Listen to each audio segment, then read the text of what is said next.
Hello, and welcome to Wobbly Pod Presents Taking on Trek. I'm your host, Joe. And I'm Dave, and I have been, and always shall be, a nerd. Thank God for that. I'd have nobody to talk to. Yeah. So how's it going today? It's going. My favorite sexual innuendo cartoon is back on the air in reruns. Animaniacs.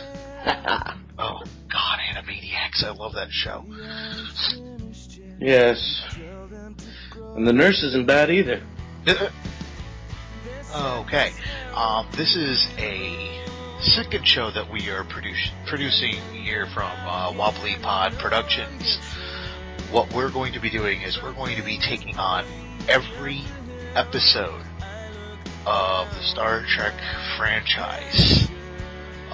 Dave is going to explain to you how we are going to be doing it, and then I will go through all of the series and movies in the order that we're going to be reviewing them.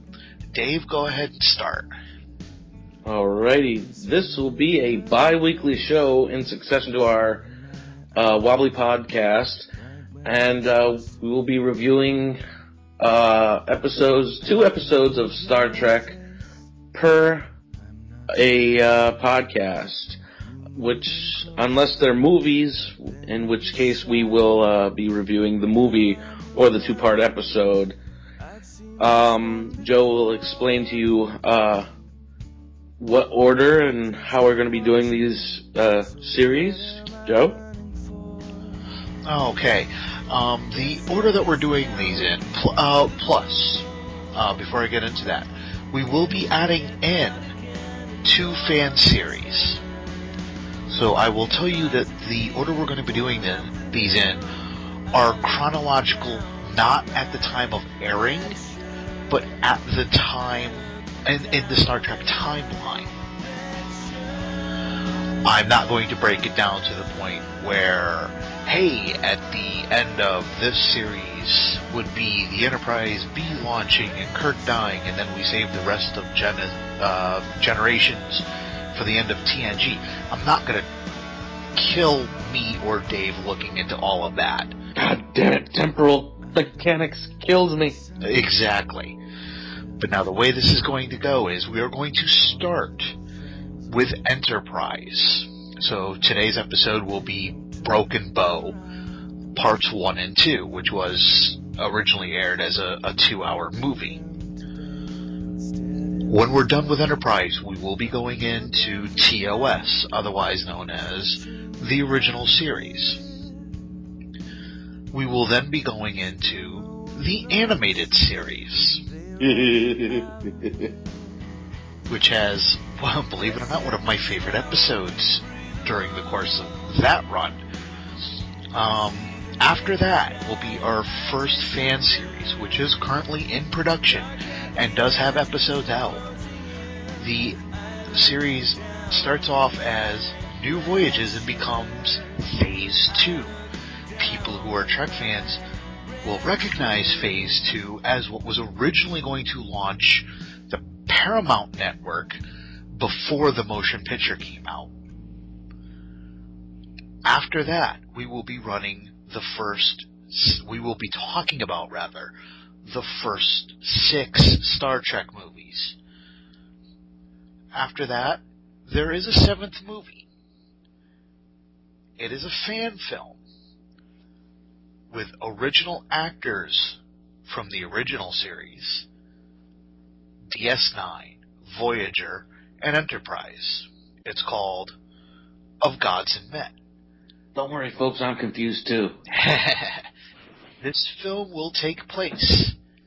We will do this film in between movie 6 and the beginning of the Next Generation.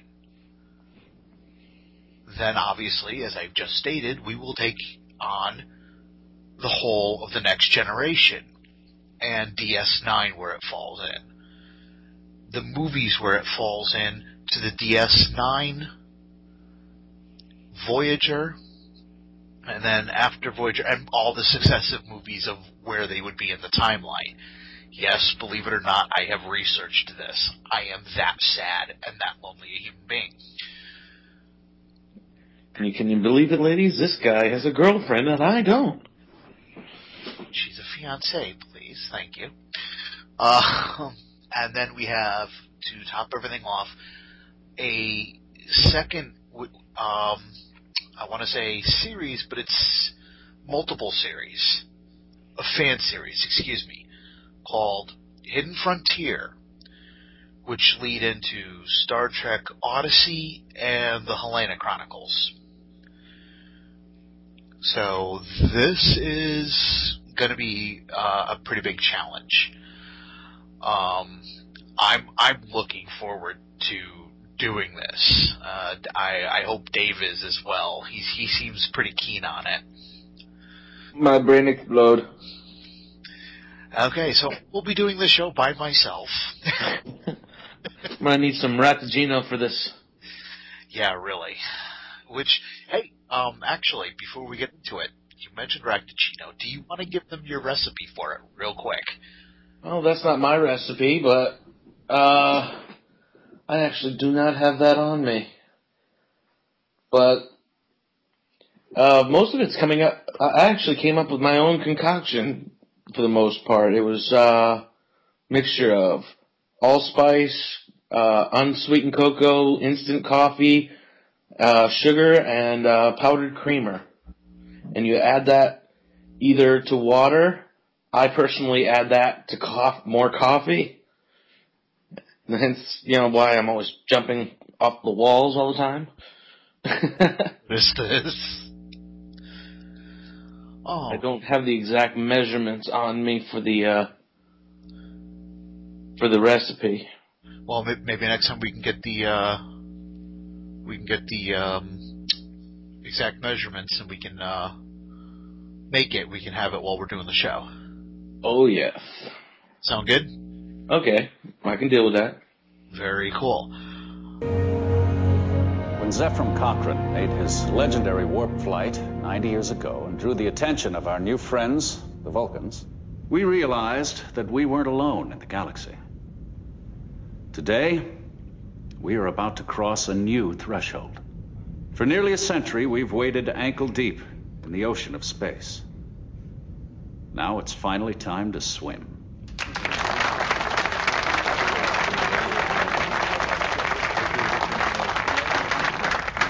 The Warp 5 engine wouldn't be a reality without men like Dr. Cochrane and Henry Archer, who worked so hard to develop it.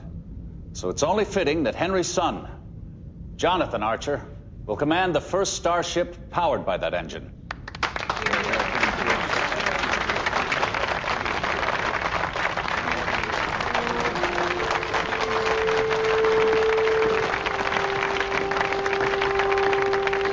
Rather than quoting Dr. Cochrane, I think we should listen to his own words from the dedication ceremony for the Warp 5 complex 32 years ago. On this site, a powerful engine will be built. An engine that will someday help us to travel 100 times faster than we can today. Imagine it. Thousands of inhabited planets at our fingertips. And we'll be able to explore those strange new worlds and seek out new life and new civilizations. This engine will let us go boldly where no man has gone before.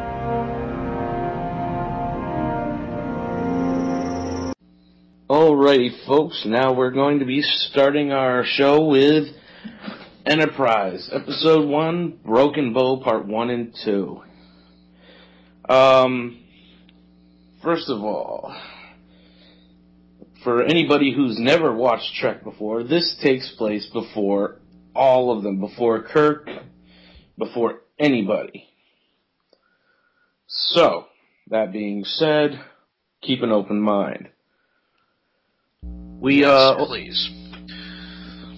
We open the show with a young Jonathan Archer and his father building a model of a ship, and talking about his father building the new warp engine, for Earth. You have Archer, who's very young Archer, Jonathan, is very Let's say he's about 12, if that. He's very angry that the Vulcans have not, allowed humans to move up the evolutionary scale. They're basically holding humans back, is what everybody's thinking. And from there we, cut into the opening action sequence, which takes place approximately 20 years later. I'm going to say this. This is my obligatory joke for you got 3 aliens in a cornfield. Go ahead and make your crop circle jokes. Yeah, really. It's, and it's kind of cool to note that one of the aliens is a Klingon, yes, played by Tiny Lister, which we'll get into that later on. Yes, he. I believe later on you find out they're in Oklahoma. They're running through the cornfields. The Klingon is being chased by 2 alien species who we've never seen before. He locks himself in a storage silo, and the next thing you see is basically the aliens suck the air out of their body so they can fit under the gap under the door, which is really creepy looking. Yeah, it is. Next thing you know, after he gets under the door, lets his buddy in, you see the Klingon jump out the door on the top of the silo and proceed to shoot it with his disruptor, blowing it all to hell because of the methane in there. And then you cut to opening credits. In the meantime, there's a farmer who has been hearing all of the noise and everything. So he gets there just as the grain silo blows up. He sees the Klingon, which we later learn is named Klang. And of course he's speaking Klingonese. This guy has never seen a Klingon before, so he's sitting there with his laser rifle. Because they don't have phasers yet. This is a laser rifle. Correction. Plasma rifle. You know what? It very well may be a plasma rifle. Nope, they said plasma rifle. Oh, did they? Okay, I missed that. Thank you. And now he can't tell if the Klingon is being threatening or not. It didn't seem like he was, but he did start to take a couple steps towards him, and he does shoot the Klingon in the chest. And this is the catalyst for everything that is going to happen in this episode. And then we have the opening credits. Yes. Speaking of the opening credits real quick. Yes. What do you think of the music in the opening montage? I enjoy the song, but personally, to me, it is not a Star Trek opening because it's not a very strong, powerful opening theme. Right, where everything else has been kind of almost a militaristic march. Or orchestra. This is more of a pop ballad. It is. I think it fits the montage absolutely beautifily. And I do like the message of it, specifically for the first episode. I got the song from my iPod, Right. It's a wonderful song, but as much as I hate to admit it, it really doesn't belong there. But I apologize. Dave, go ahead and continue with your synopsis. Alrighty. Next, you cut to a shuttle pod flying around the outside of the atmosphere of Earth, heading towards dry dock, where you see your first shot of the Enterprise. Then I just got to thank God that this tour, the shuttle tour, wasn't as long as the motion picture. And folks, you know what I mean. Oh yeah, we're gonna be having lots of fun going over that. You learn that the top speed for the ship is warp 4.5, which is a lot lower than all the previous shows as far as their speed. But as of this time period, it's the fastest, that any starship has ever gone. And it's captained by Jonathan Archer, whose father made the engine, made and designed the Warp 4 engine. We cut to Starfleet Command after the quick tour of the ship, and a little banter that was between Archer and Trip, which is his engineering officer, to Starfleet Command, where you see a group of Vulcans and Starfleet commanding officers, with Archer, debating on what to do with this Klingon who had landed in their soil, on Earth's soil. It's basically a giant diplomatic tug-of-war. If you would like to add anything, Alan. Or Joe, sorry. Well, with this, I actually really enjoyed. Now, this is the first time that Archer has met T'Pol. She will play a large part in the series, but we'll get to that as we get further into the synopsis. But I really do like the interplay. Excuse me. I really do like the interplay between him and the Vulcans over what they're going to do with this Klingon, because the Klingon Council has pretty much given this guy up for dead. And they're like, look, just get the body back here.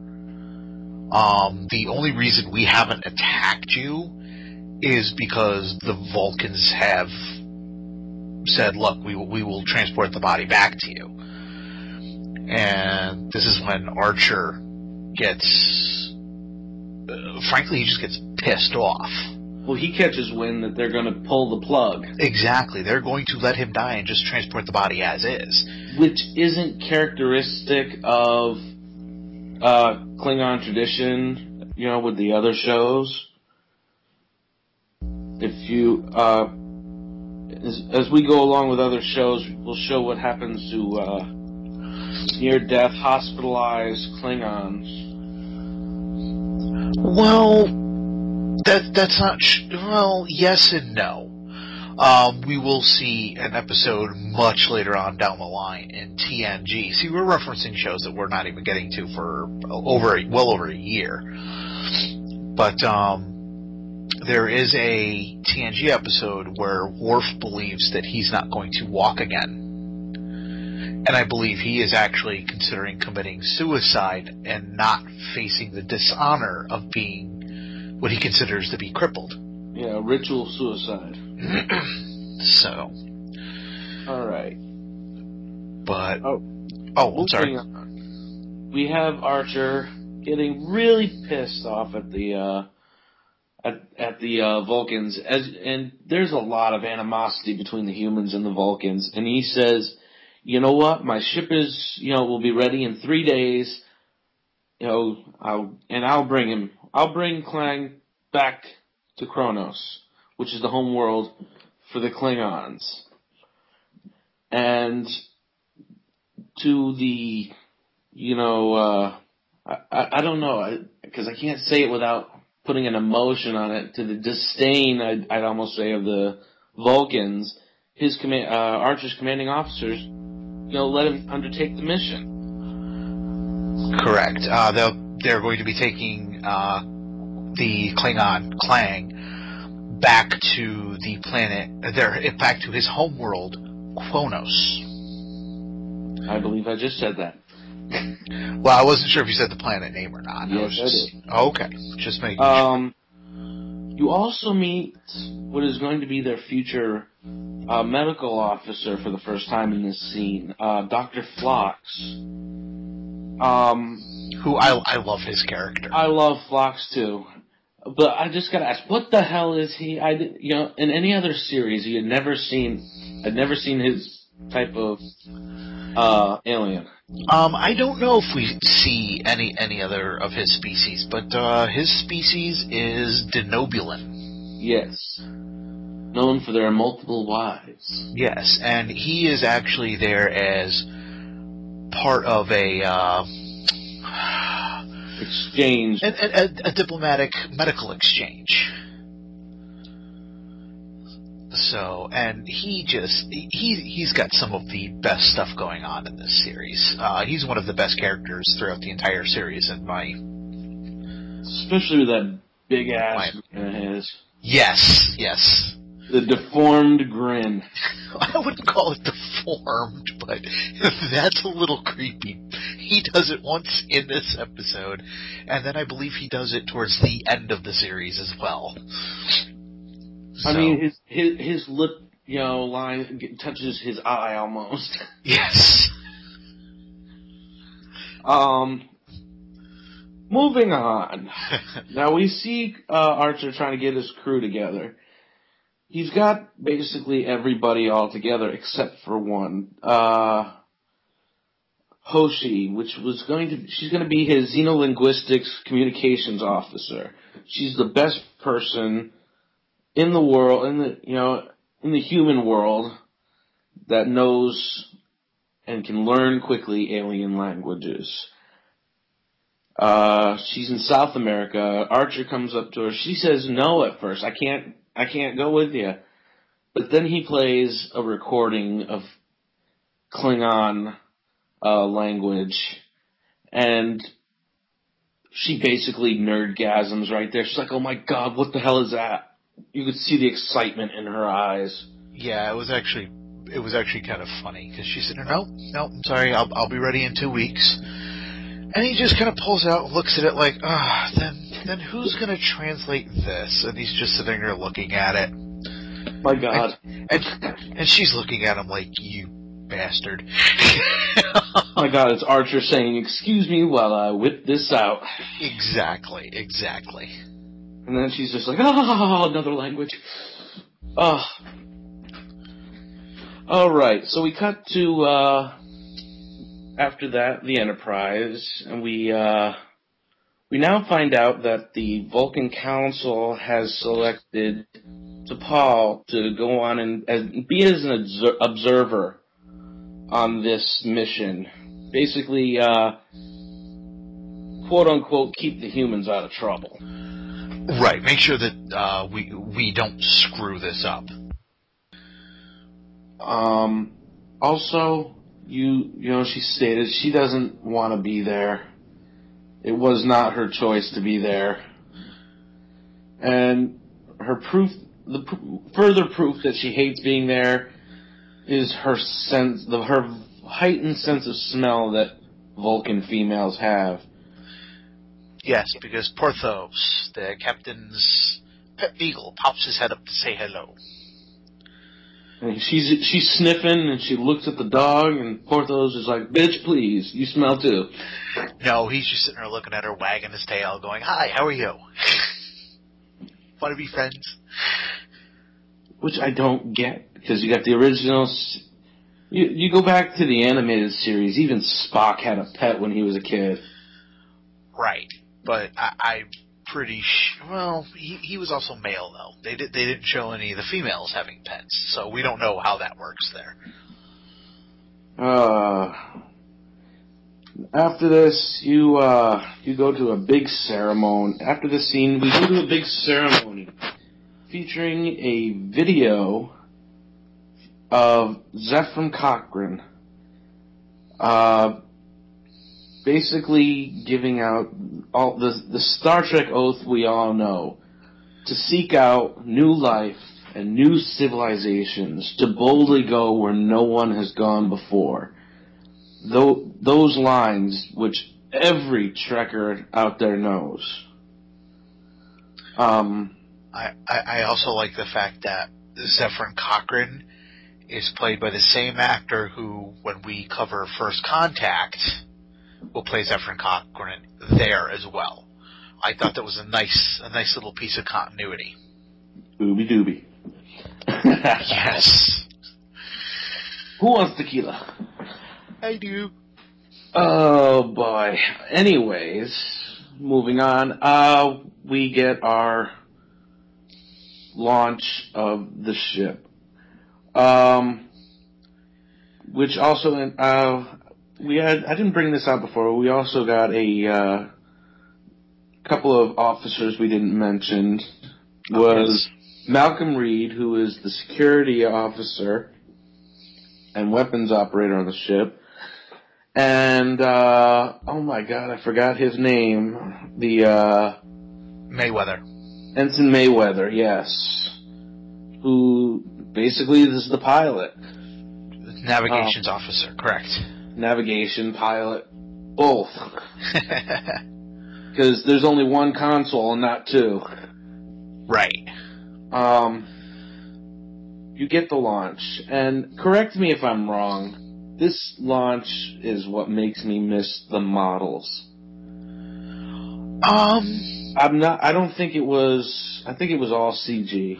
I believe so, but in this, I honestly had no problem with the NX-01 version of the Enterprise being CGI, because it actually does hold up in this case. Yeah, it's just, every other incarnation used models, and the models look real. What it is they where they're actually filmed, where the models are there, they have a substance to them that CGI to this day really hasn't captured. The models have a weight to them that computer-generated imagery doesn't have. But for this show, it was also being run on a slightly smaller budget. So, yeah, I don't think it had the money to build the models the way they normally would have. It would have been a hell of a lot better. It would have lasted longer. What, the show? Yes. I don't think it was the model that everybody was worried about. I think what it was is, in that case, it was just turning into Star Trek Overload at this point. But that is a whole nother story. We will get to that down the road. Alright, so we get our opening, not our opening, but a warp speed, where they ride off into the sunset, so to speak, and they disappear, heading towards Kronos. And we go to sickbay. You see Dr. Phlox is making himself at home. Another thing I like about Phlox, he doesn't use technology all the time as far as medical. Yeah, it's a little bit the Dark Ages. But it works, It's like, the Denobulan eels. It's like using maggots to clean a flesh wound, or an infected wound. Right. They do that in hospitals today. People think it's they think it's gross, but it's effective. Correct. And apparently Archer has a foot fetish, because he's just checking out Klang's, ridges all the way down to his feet. Which is this the only time we ever see that? Yeah, I believe so. I've never seen Klingon feet. So I don't know. I think you're right. I think this is the first time, but God, that was hysterical. It's the look on his face, like, what the hell? Yes. Now you also get Hoshi, who's scared to death of warp speed, apparently, because everything is shaking around her, she can feel. As we'll see as the series goes on, it comes off almost like she's scared of everything. She's got a little bit of a monk thing going on. Well, it doesn't help that T'Pol's being an asshole behind her, too. Well, yeah, I do like the fact that she basically swears at her in Vulcan. She basically called her a bitch in Vulcan. Yeah. Which, it's kind of odd that Vulcans would have curse words to begin with. Well, you got, what was it? T'Pol is just, basically, you're imagining it. Shut up and go, get back to work. Yeah.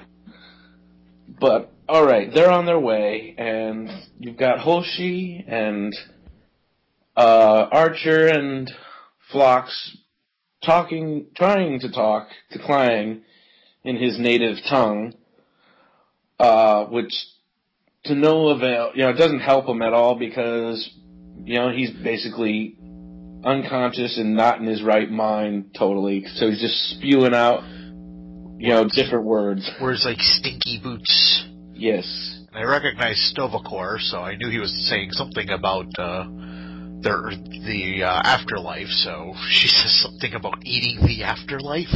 Yes. Which I thought was a great line. That and, well, as we're about to get into, when he's like, will somebody tell him to shut up? Hoshi turns around, shut up!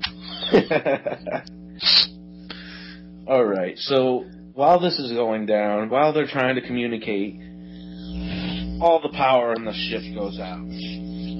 Yes, they drop out of warp. Everything just goes pitch black. And one of the most amazing shots that I saw in this show was, the infrared camera of the aliens that were chasing Klang in the beginning, moving through the corridors.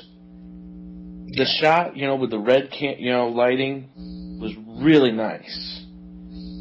I'm not sure about you, because you can see, the way they're climbing on the walls and everything. Yes, they handled this shot in particular very, very well. It was a very quick shot. I was going to say, they didn't linger on it long enough for you to really start picking it apart. They did a very, very quick cut. It was all you needed. You got all of the information you needed right then and there. These guys are here, and they're there to kick a little ass and take Klang back. Now, cut back to sickbay, and Hoshi thinks she sees one of them, but when they look again, it's gone. And you hear Klang utter out the words, Suliban. Suliban. Yes, thank you. Problem. And there's, a fight ensues, and when the lights come back on, you've got one dead alien, and Klang is gone. And that's when, basically this shit starts to hit the fan, because you got T'Pol basically tell him, turn around, go home, you failed. But humans are stubborn, as Archer, likes to prove. Over and over again, he likes to prove it. Humans are stubborn. And he says, I didn't fail. I didn't lose him, he was taken from me. And goddammit, I don't like people touching my things. Yes. So they go to, what was the, it turns out T'Pol had withheld some information from them. Well, what it was is, he said 4 words that they couldn't, translate. I forgot what 2 of them were, but one of them was Rigel 10. Yes. And the second one just slipped my mind. But it is another world for another alien race we will meet further on down the road. Yes, but that's when you find out the Vulcans had withheld information from Starfleet about the last known, position of Klang's ship, which ended up being Rigel 10. So they take a detour.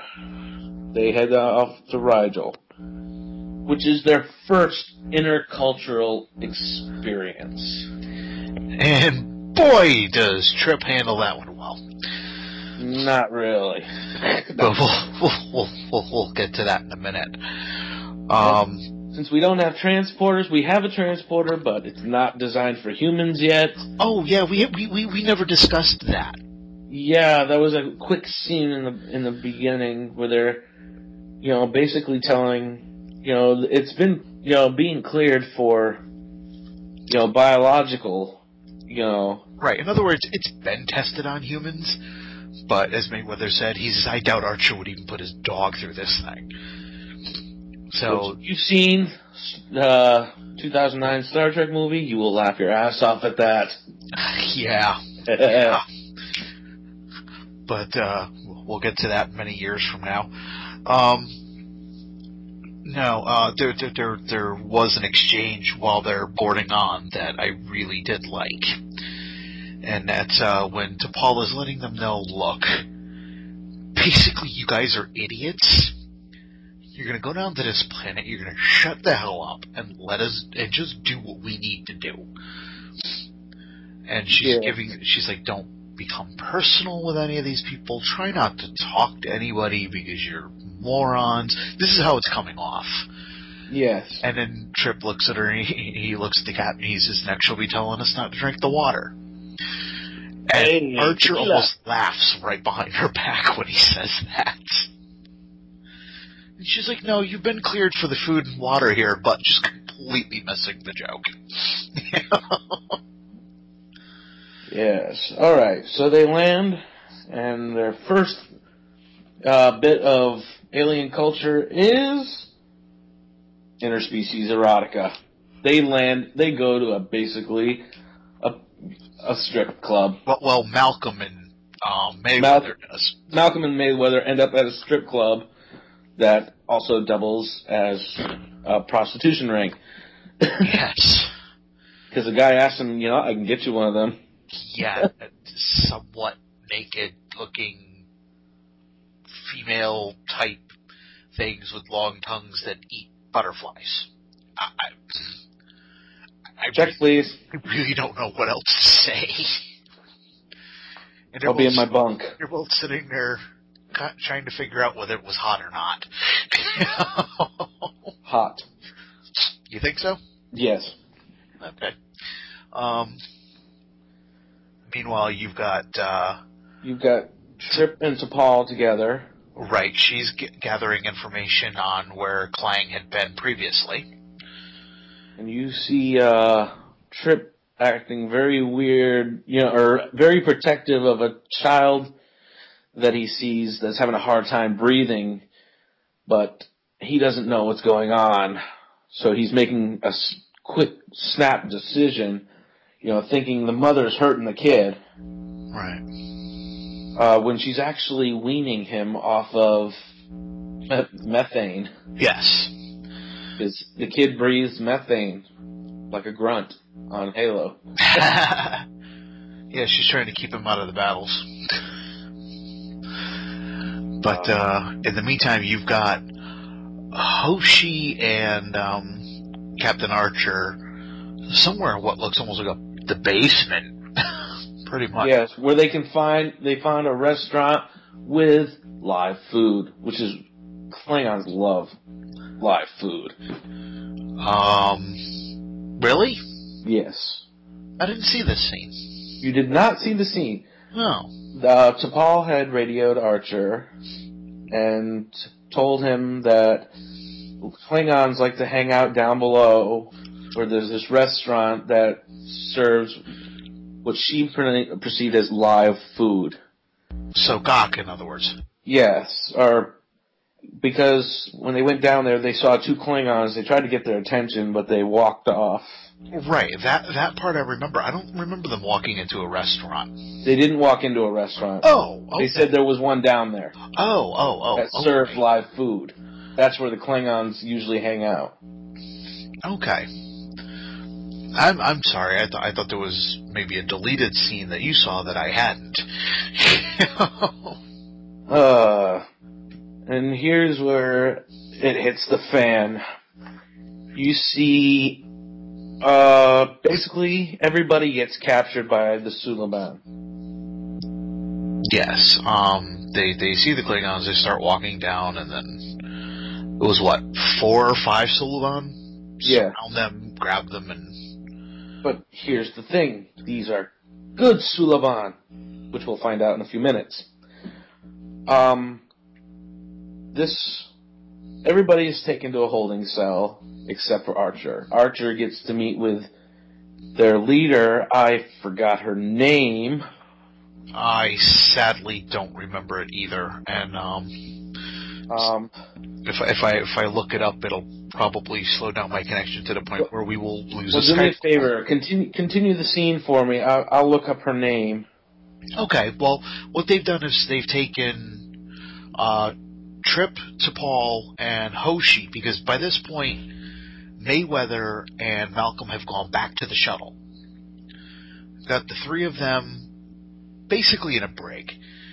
And she proceeds to take Archer and start talking to him, asking him what he wants with Klang. And he's like, what are you talking about? He goes, I need information from you. He's like, you need to tell me what the hell's going on. She goes, what are your intentions towards him? Are you here to hurt him? He's like, I'm not telling you anything. And she starts to rub the side of his cheek. And he's like, any other day, I would find this quite flattering. And then she kisses him. He turned into Kirk. Yes. And at this point, she looks human. So she kisses him and takes a step back and basically chameleons herself back into what we recognize as the Rice Krispie people. Suliban. Her name was Saren. Saren, thank you. And she explains to him the reason that she kissed him is close proximity touch like that. It's almost like touch telepathy. She can feel that he is trustworthy and does want to help Klang. Oh my God, she's Starfire. Starfire? Sorry? Remember, the only way she could learn somebody else's language in Teen Titans was to kiss that person? Oh yeah, that's right. Okay. But, so yeah, they begin exchanging information. She releases the other crew members just as a firefight breaks out. You also, the information actually that she was passing on was that the Suliban were initiating a civil war within the Klingon Empire, making it look like other houses were attacking other houses, thus starting a civil war. That was the information that Klang had. Correct. Oh, and we've also been getting little hints that we've been forgetting about in a what I call the Echo Temporal Chamber. They're dropping hints about a temporal Cold War. So we don't know. There is literally a man in shadow, or a being in shadow. We do not see who this is, but he is talking to the head Suliban, whose name I don't have at the moment. He is a recurring character. Yes, he is. And his name is Selleck. Selleck? Selleck, excuse me. So, and it does appear that Selleck is there during this firefight. I believe I saw him once or twice. Or Selleck, yes. So, if you want to continue, I'm sorry. Well, a firefight ensues. Saren gets killed, and they end up going up to the docking bay, where the firefight continues. They end up losing T'Pol and going back for her, and then Archer does the hero's thing where he gets his crew on board and starts to protect him and gets shot himself. Yeah, he's shot in the upper thigh. Yes, but apparently he's dying from it. Well, and I'll tell you, again, the way this is shot, it's done really, really well. And Archer does get a Kirk moment during this. Yes, the kiss. No, not even the kiss. I'm talking about where he's noticed that, wow, the Vulcan was knocked to the ground because some of the Suliban have gotten in a shuttle and have flown away. The thrusters knocked, what is her name, please? T'Pol? Thank you. They knocked T'Pol to the ground. She slides over. She's dropped her gun. So he's got one pulse pistol in his hand. He runs over, grabs the other one, and starts firing two pistols, one on each hand. Almost Old West style, to cover her to make sure she can get back to the shuttle. I thought that was actually a really cool shot. It showed what kind of a guy Archer was. He could be a hard ass. He's a little bit of a badass. We're going to see down the line about his diplomatic skills. Not so sure on that front. Mm-hmm. But as you said, he is shot in the upper thigh, and is unconscious, leaving T'Pol in charge of the Enterprise. No, leaving T'Pol taking charge of the Enterprise. Well, she's not a member of the crew, but she's the highest ranking officer on board, so she says, I'll take over. Correct. So. And then after that, we cut to one of my favorite scenes in the episode. This is part 2, by the way, we're in. Yeah, part one ended with the cliffhanger of them being grabbed by the Suliban. This is my favorite scene, the decon chamber. They've taken Archer off to sick bay, but you've got Trip and T'Pol spending one of their what we'll see in the future is many decon chamber trysts or whatever, rubbing each other down with... Well, I don't think I would call this a tryst. This is a precursor to all the sexual tension that's been building up so far. Yeah. But as I started to say, yes, sex and exposition all in the same scene. At least they kept everybody watching. Yes. I personally think it was rather cold in there. Yes, you really couldn't help but notice that. Yes, you could not help to notice how cold it was in that room for T'Pol. And the way Trip rubbed her lobes. I think she was Ferengi or something. I was about to say, you mean her ears? She's not Ferengi. But that basically just the sexual tension in that and the whole thing, building up. It'll build up further along down the road. I'm sorry. Could you repeat that last sentence? You kind of roboticized to the point where your voice went away. Well, the sexual tension in that room just builds up further on down the road. After that, we see Archer waking up in sick bay. He finds out that T'Pol has taken over the ship. He says, crap, I bet you we're going back to Earth now. She's like, and she said, why? Because Trip had talked to her in the decon chamber and gave her... Not so much talked to her, but basically told her point blank, you know what you're going to do, and if you're telling me, oh, well, this, that, and the other thing, prove me wrong. This is what I think of you until you prove me otherwise. And he kind of basically guilted her into thinking their way. Yeah. And then you cut to Archer, and he's got a freaking starfish thing on his wound. Yes.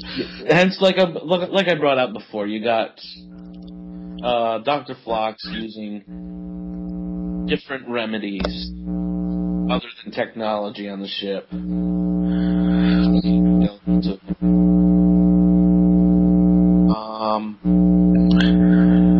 find out you're able to trace the warp signature of Suliban ships. So they were actually heading, towards where they thought Clang might be. And they come across a gas giant, planet where all the Suliban are hiding.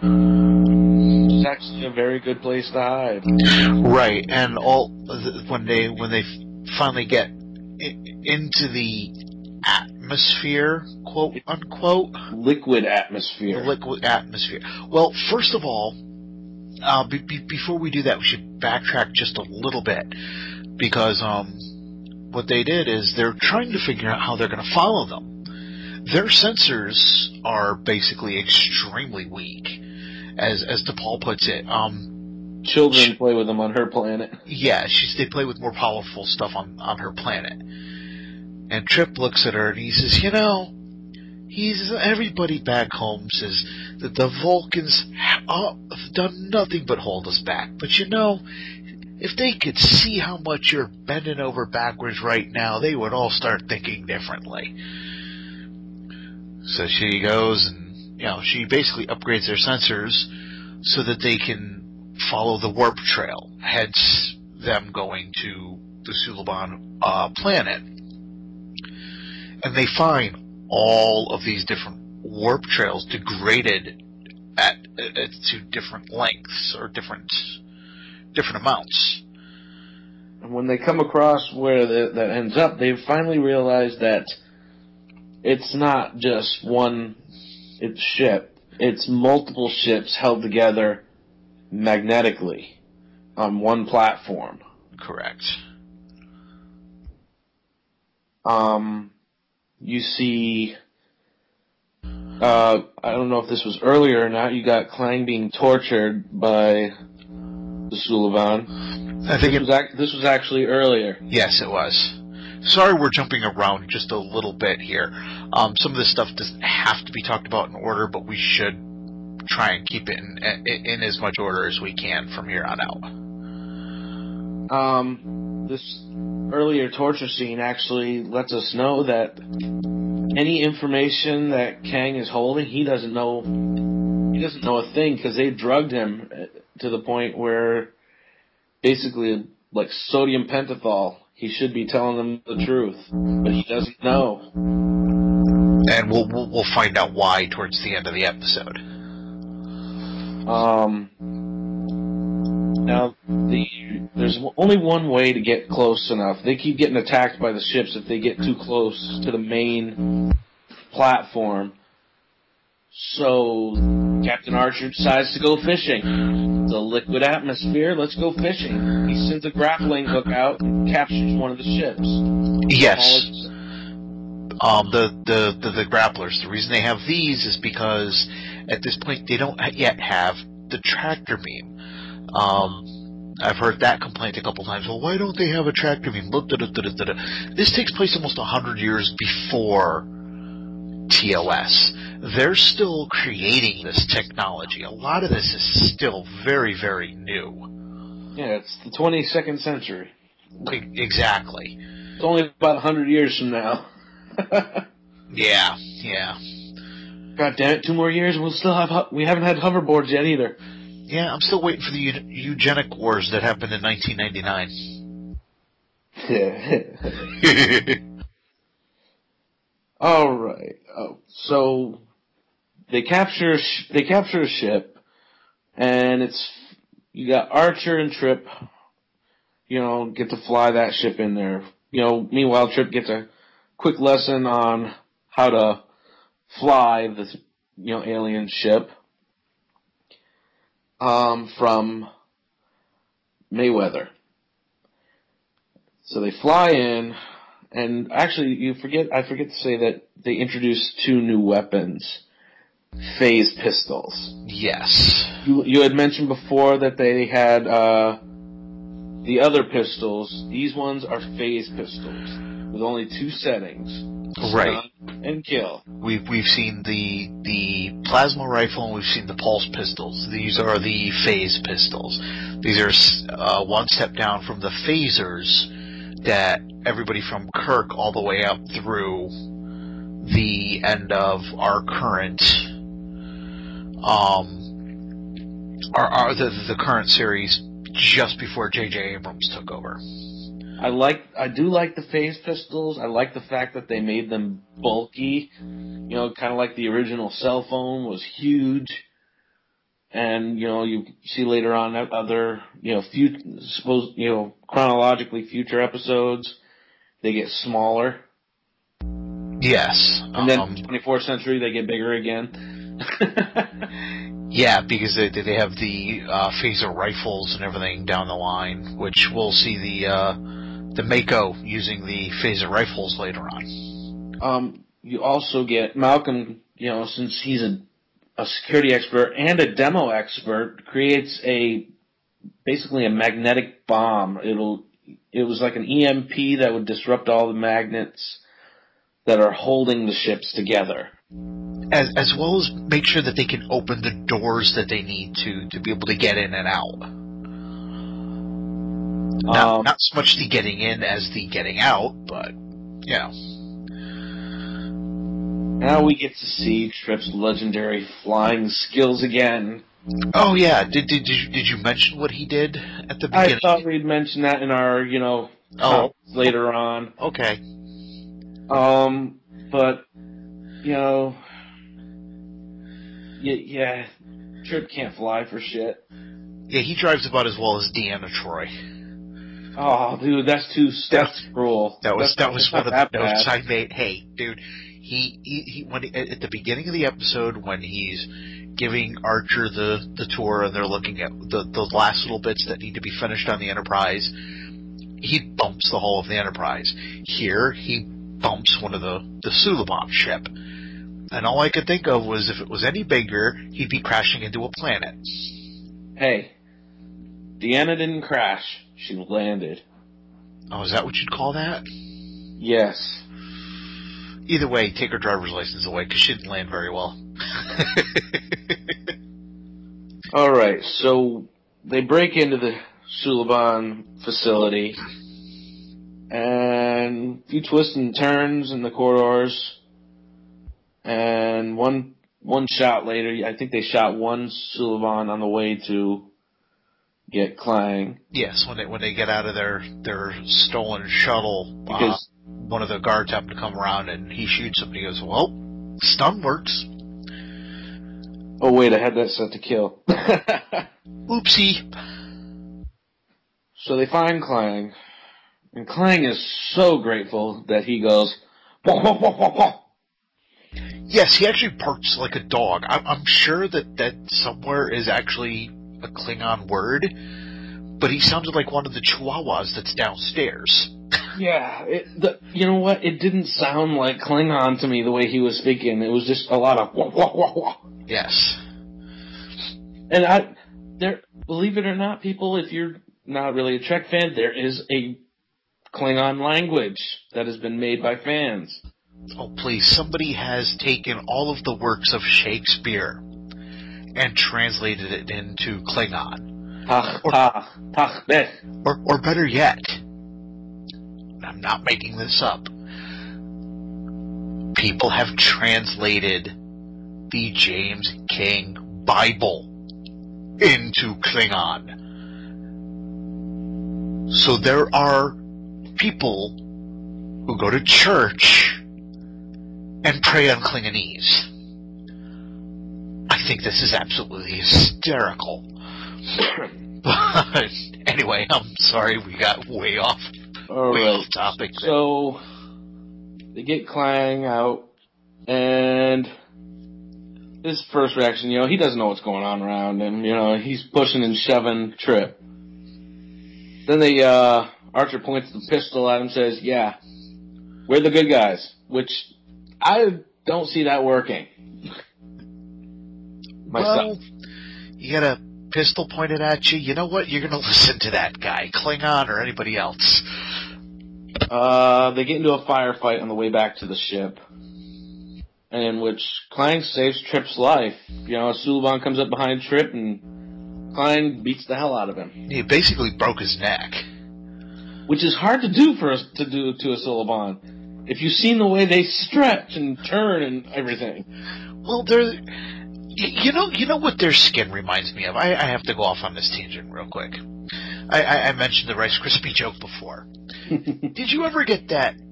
I forgot what it's called, but it's a type of Play-Doh where it feels almost like a Rice Krispie treat. It's called Floam. Floam, yes. That's what their skin reminds me of. It looks like that their epidermis is made out of Floam. And I've thought that every single time I have seen these characters.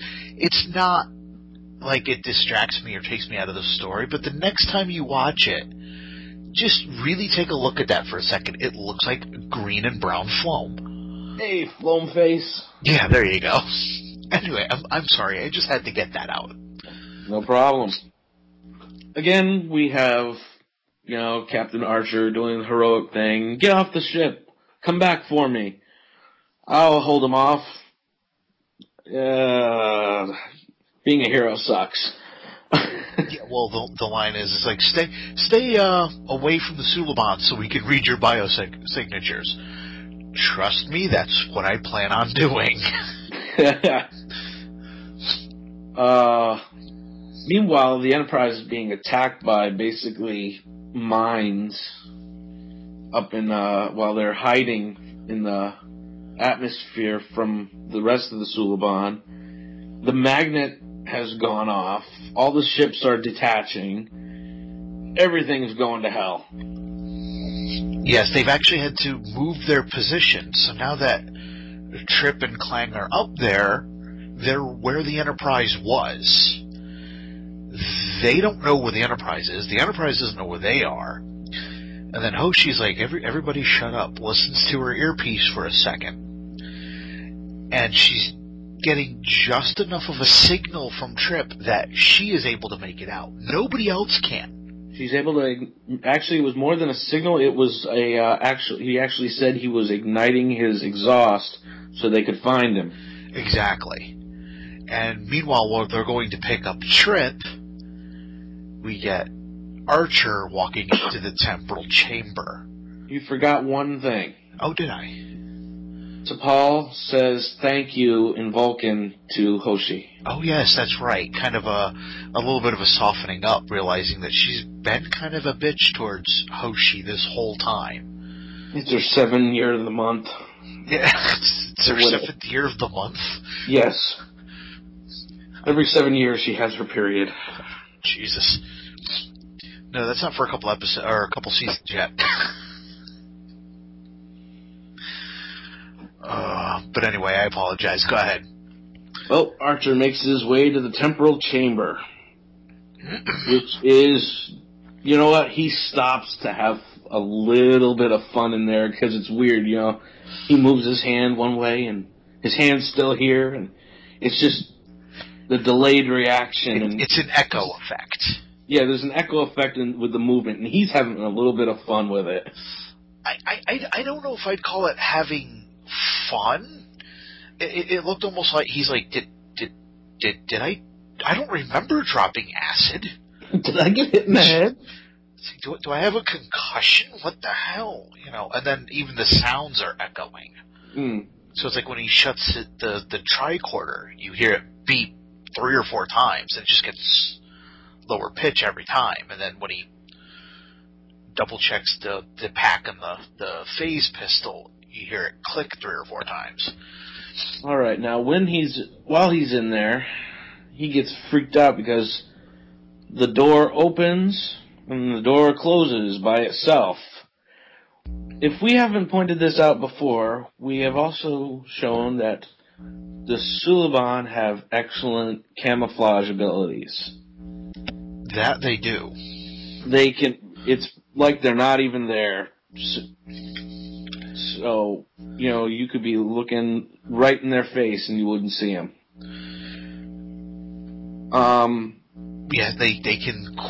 Their chameleon effect is so good because their chameleon effect is so good that they basically become completely invisible.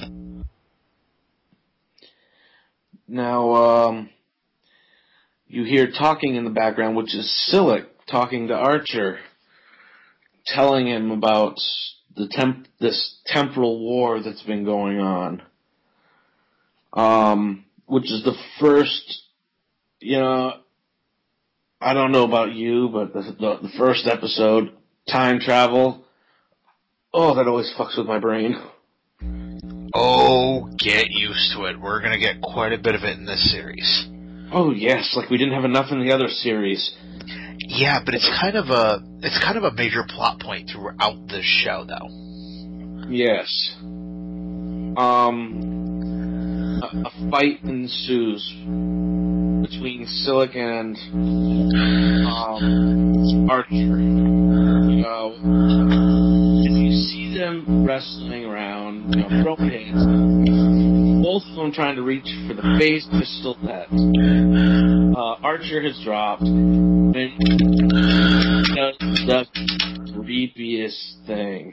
Well, before that, there is a shot where, before I know what you're about to get to, but before that, there is a scene where Silik already has the phase pistol, and he, in all intents and purposes, shoots Archer in the chest. But what it is the echo chamber slows down the effect. So all it is a basically like a laser pointer hitting him in the chest, and then the actual burst of energy comes out and is coming down that line, and it gives Archer that extra 3 or 4 seconds he needs to twist out of the way to make sure that he's not hit. And then what happens is that phaser blast hits a wall, which sets off almost like I want to say almost like a sonic boom. Kinda. And knocks Silik over. And he gets up and he goes, oh, well, the whole evolution thing, and we don't really want to wait, so we're advancing faster. And he goes, yeah, well, all your advancements haven't kept you from being knocked on your ass, has it? That's something else we haven't gone over, is the fact that Silik and a lot of the Suliban have made a deal with this shadowy character in this echo chamber where their evolution has been advanced by, it looks like, I want to say at least 300 years from where they are now. That's why their camouflage is so good. It's why they can move their bodies and almost like Mr. Fantastic, not Stretch, but... Well, you had Phlox earlier say that normal Suliban are just as on the same evolutionary scale round as humans, physically. Correct.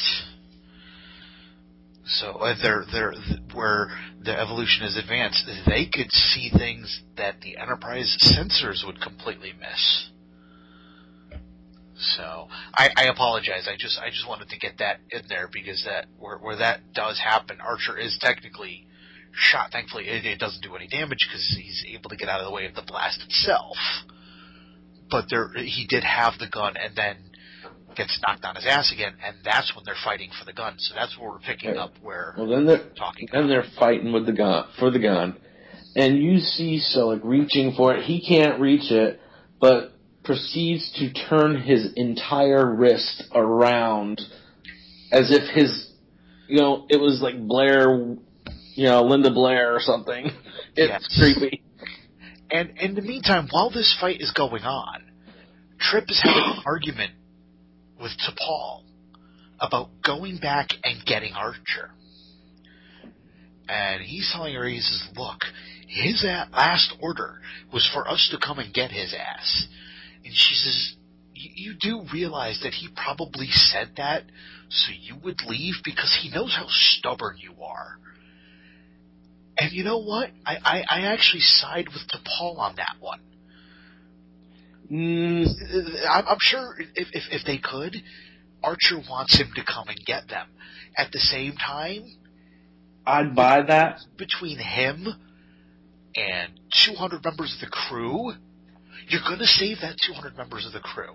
I'd buy that from Archer, but if there was like a long pause, you know, as the ship took off and him looking out or whatnot, but he just said, come back for me, real quick. Right, which is, in other words, I want to be picked up, but at the same time, he would die to make sure that the Enterprise got away. That's my point. But anyway, I apologize. I keep cutting you off. That's not my intent. No, don't worry. You're filling in the gaps.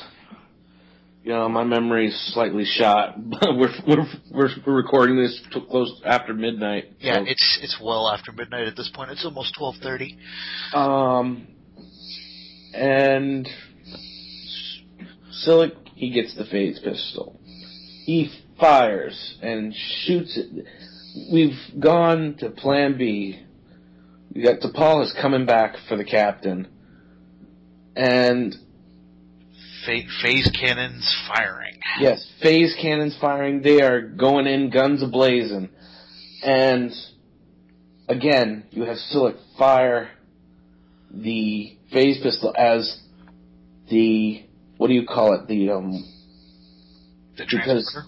No, the temporal room, or whatever, the temporal phasey room, has actually, the power is cut out in it, and it's gone back to being a normal room, I believe. Yes. So there's no delay. No, Archer's hauling ass to try and get around a corner, and he's not going to make it. And then Silik fires down a hallway as Archer's running away, and Archer becomes the first person to be transported successfully. In Star Trek chronological history, he is the first person to have been transported from one place to a starship. And he is scared shitless that they just did this to him. Yes, he wants to make sure everything's in the right place. The look on his face is almost like you should have just let him shoot me. Because he looks at Trip, and Trip's like, sorry, Captain, it was the only way.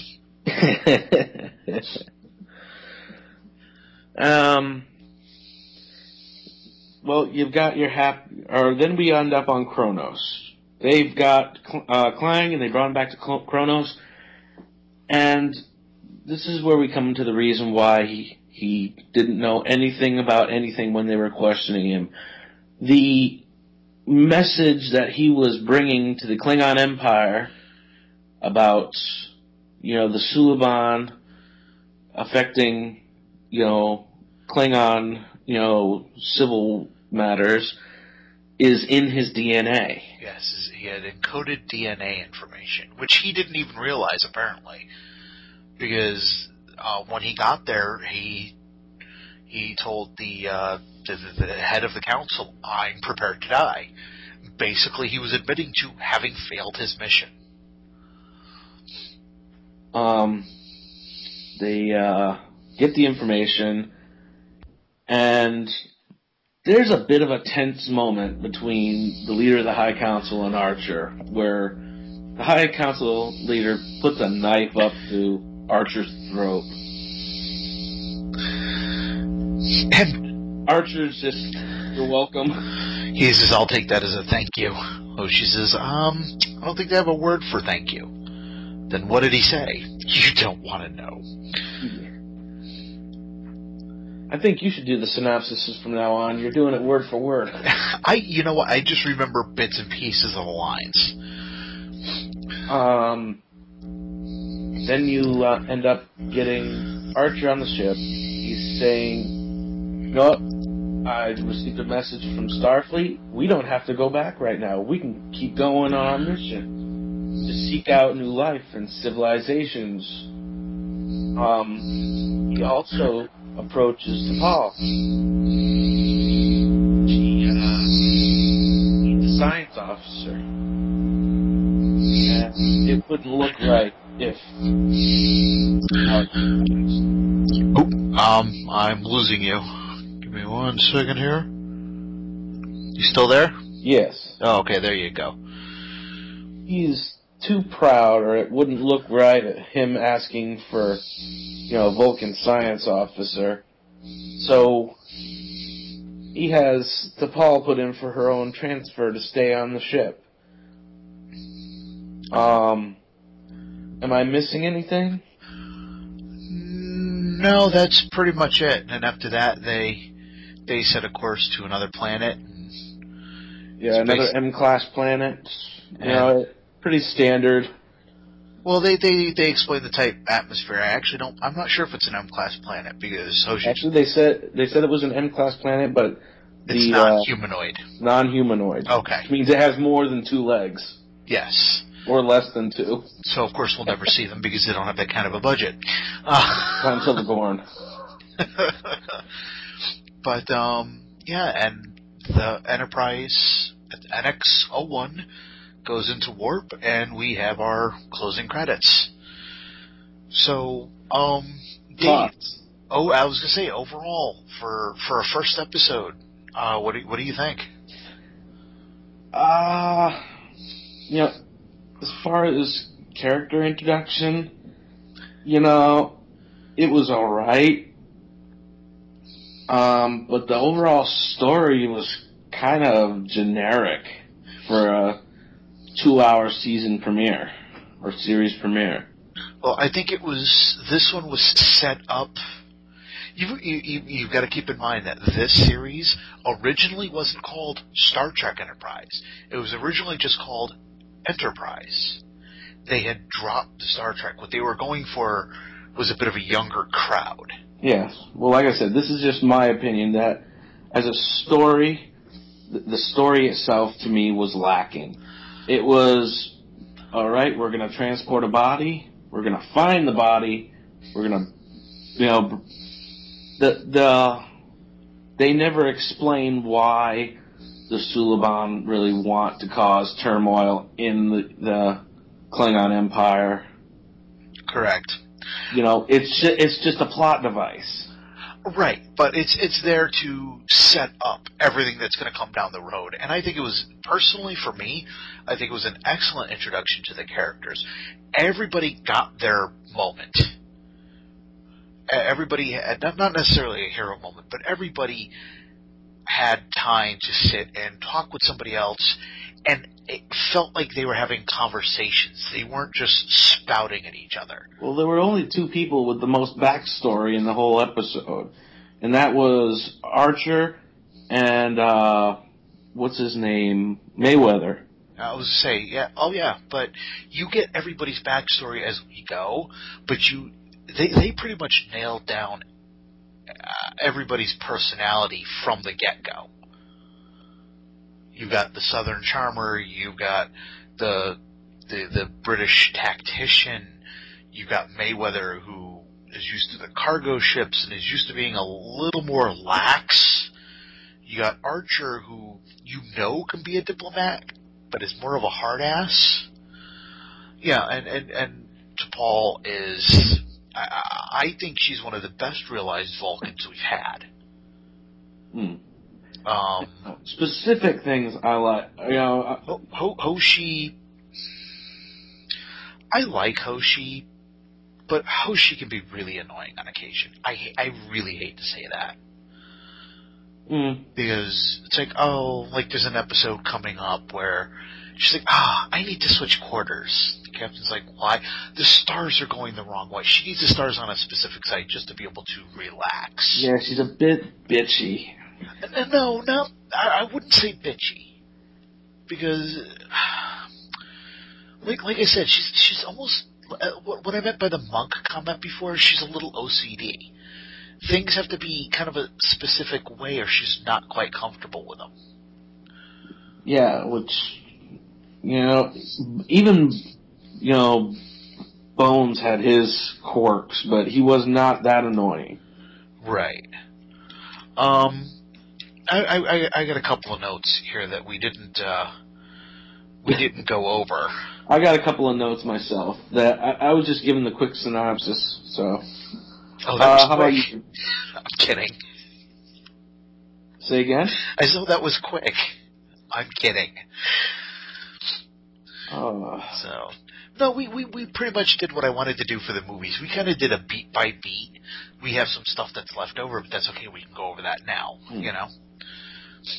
My first comment, actually, is basically, from the beginning, Archer is a racist. He's very racist against the Vulcans. Yes. Yeah. He's racist, but it's more it comes out of more bitterness. Yeah, it's more personal. Right, because as they say in the story, his father spent his entire life trying to get that engine finished, and he never got to see that dream fully realized. If that had been me, I'd have been very bitter towards them as well. But no, I couldn't help it. Every time I've watched this episode from the night it premiered, and I knew who was playing the Klingon Clang.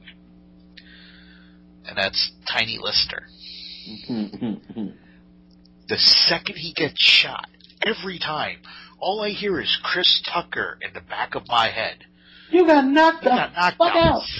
Fuck out. You know, every time. Oh, yeah. And you know what? They do make mention later on that it was a plasma rifle that shot him. Yes. He should be dead. Depends For all intents and purposes, he should be dead. I think what it was is it wasn't a straight-on shot. I think it caught him more to the side. I think that's the No, it went straight in the chest. Was it? Oh, okay. Yeah. All right. Go back and watch. It shot him right in the chest. Now, how much armor was he wearing? Armor? What? just Armor wearing for clothes. Klingons. Come on. He wasn't dressed in Klingon armor. He was dressed in clothes. Oh, was he? Oh, okay. Then you're right. He probably should have died. But my question is okay, him, the Suliban are on Earth. Where the hell was he coming from that they would have been anywhere near Earth? Not to mention, doesn't the Earth have some sort of defense grid that they would have seen him coming? Yeah, that too. I don't think he was cloaked. Well, now that's possible. The ship may have possibly been cloaked. But I don't know. What else do you have? Let's see. I love the fact that Phlox is the complete opposite of McCoy. Yes. He is a cheerful doctor with a great bedside manner. Yes, he is. And he loves Chinese food. Yeah, we'll get to that as well. And there was one line where they're going into the atmosphere near the Suliban platform or space station, whatever it was, and they're rattling around, and Hoshi looks right at Archer and says, "Why don't we have seatbelts on this thing?" Yeah. That will come back and haunt many, many crews from here on out. Yes. Because they didn't get seatbelts until the first movie, the motion picture. And that's it. Yeah. I don't recall them ever having seatbelts again. Yeah. And, the deleted scene from the last Trek movie. I don't know if you've ever seen this or not. But there's a scene, and I understand why they didn't leave it in, because after what happened with Data and everything, which again we'll get into far down the road, but there's a deleted scene where Picard comes onto the bridge and he looks, and his chair is being messed with, and he goes, "What are you doing?" "Oh, this is the new chair." He sits down, and I forgot if it was Geordi or another guy. He goes, "Now, press that button there." Presses the buttons, and seatbelts come out of the chair. Yep. And he looks at the crew member, and he goes, "It's about time." And again, considering what happened in that movie, that probably would have been a little too lighthearted, but it was extremely funny. What do you think of the way the Vulcans were portrayed in this series? I think they were actually pretty accurate. They were very assholey. I do like at the beginning that in their own way, you can tell that they are really trying to be protective. They're like the overprotective parent. You're not ready yet. Mom, I'm 50. I want to go on a date. No, you're not ready yet. Kind of how they were coming off. And I love the fact that Archer pushes them in the beginning, pushes one of them just to the edge of wanting to punch Archer. You could see it in his eyes. Yeah, you're making a mistake. And Archer turns around and goes, "Oh, so that's what you do when your logical argument fails you? You start yelling?" You've been on Earth too long. But now, for my question, how would you rate this? We've been trying to figure out how we want to do this. If we just want to do a recommend and not recommend, do you want to do a star system 1 through 5? How do you want to handle this? We'll do the scale of 1 to 5. You know. You want to do 1 through 10? Give us a little wiggle room. We could do 1 through 10. Actually, that'd give us some wiggle room. I guess you're right. Okay. It doesn't really matter to me because I think the 1 through 10 would be easier because that way it's a longer scale and obviously 1 being the worst, no zeros, no 0.5s, just 1, 2, 3. So it'd be 1 being worst, 5 being average, and then 10 being a great. You need to go out and see this episode. All right. So do I get to go first? Yep.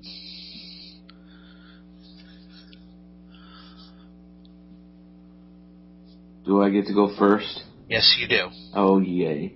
I think I'm going to have to give it a 7. Okay. Because, you know what? The plot was there. If you're seeing this for the first time, the plot was there, yeah. But a lot of it was just filler. A lot of the episode was filler. It wasn't it didn't need to be 2 parts. Okay. I'm actually going to give it a 7 as well. Not because I think it's so much filler. I personally do think that it needed to be 2 parts because as a whole it's introducing a lot more than what a lot of the other Trek series have. Because you're introducing this new species, the Suliban. You're reintroducing to fans the Klingons. You're introducing all of these characters. You're bringing in a temporal Cold War. All of this is being thrown at you at once. If you tried to cram that into an hour, it wouldn't have worked. Yeah, but In 2 hours. My only problem, my main problem is a lot of it kind of was coincidence. Like they're just, for some reason, this Klingon just happened to find Earth. He got shot by the plasma rifle, and as you said, didn't die. The Enterprise was just about ready to launch, so they were able to get him on there and go, and they, the first in command, she just happened to know what Rigel 10 was, so she told them they went there and happened to find a couple of other Klingon. Yeah, a lot of it was coincidence. And a lot of it wasn't needed, too. I mean, they spent a good half hour, I think, on Rigel 10. And most of that was walking around and looking at things. Like the scene with the kid, that was needed because that gave you a nice little look at Trip. Yeah, the strippers weren't needed. That was completely unnecessary. I don't know where that came from. If I had never seen that, I would never have missed it. The strippers weren't needed. The whole capturing, the crew, the away team, so you could talk to one person was a bit excessive and overdone. Well, that I will let go for one reason. Because now, granted, when you're watching it as a full episode, it's But like a lot of people like me, I saw it as 2 parts. I saw it as 2 separate episodes. So they did that specifically for the so I'm not quite as judgmental on that one. So let's say people are catching it on TV for the first time. Oh, look at it. Oh, wow. They've been captured by the Suliban. Now what? So when you go back, you're now going, oh, okay, they're good. I think the other reason they locked them up is to make sure that they weren't attacked before they could figure out what the hell was going on, who these people were. Well, they didn't even need to do that. The woman needed to do, she was disguised as a human-looking, because of her evolution. She was disguised. All she had to do was walk up and talk to him. I don't think she was part of that initial group. I think she came afterwards. She was with she was with the group with the hoods on. Was she? Yes. Because I truly didn't see her. I didn't really see anybody's face. The ones with the hood, there were Suliban with hoods on, and there were the Sulibans without the hoods on. They were just wearing the red outfits. Okay, that's a possibility. I'll have to go back and take a look because I truly didn't see that. But all right, that is it for this episode. You can tell us what you think. If you have any questions, you can go to wobblypod@yahoo.com, or you can reach us at our Facebook at wobblypod or Twitter if that's working yet. We do have a Twitter. I personally don't know how to use it. If you would like to start letting people know when our episodes are going to be up, that would be a huge help. I'm actually I'm letting people know on Facebook when our episodes go up. Okay, beautiful, because that's what we need. Do you have any other thoughts on the show, or are we pretty much done for the day? I believe that will be it, as far as I know. Our next episode, we're going to be doing our normal geek news. Yes, we'll be recording that. That will be up on Friday. In the meantime, I'm trying to get the list of the next 2 episodes we're going to be covering. You'll have to forgive me. Okay. Need a little help there? Because I got this right here. Nope, I've got it right here. Our next 2 episodes, I should have had this prepared. I apologize for that, folks. Our next 2 episodes are going to be Fight or Flight and Strange New World. And if you'd like to watch the shows with us ahead of time, you can get them, I believe you can get them on Netflix. Am I correct? Yes, they are on Netflix. I think all the Star Trek series are up there now. Beautiful. You can either get them on Netflix, and they are available on DVD. So until next time, I'm Joe. And I'm Dave. And we will see you later. Everybody take care.